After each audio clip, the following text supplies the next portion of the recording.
श्रीरामपुराव गांजा रोगानाय गारिखौ पुलिसनि जिम्मायाव थासेयावबो सिनाय मोनै दुथाङा सावदों।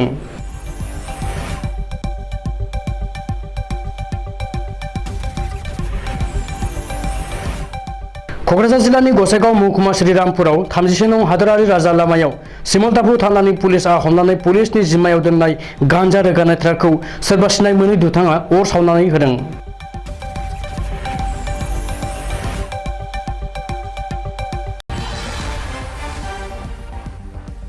मख'नो गोनांदि रबिबारखालि सिमलताफु पुलिसआ HR 55R 5137 नम्बरनि गंसे ट्राकखौ सिग्रोमनानै मोन 72 थफ्ला पेकेटआव गासै 815 किल'ग्राम गांजा बोखांनो हादोंमोन।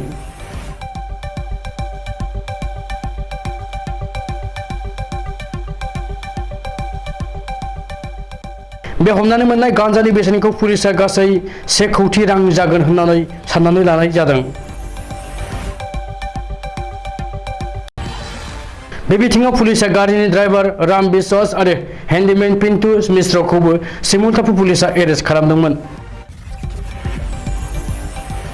नाथाय अब्लाबो सोरबा दुथाङा गारियाव थानाय फोरमानखौ हुखुमोरनो थाखायनो ट्राकखौ सावदों होननानै सिमलताफु पुलिसआ सन्देह खालामदों।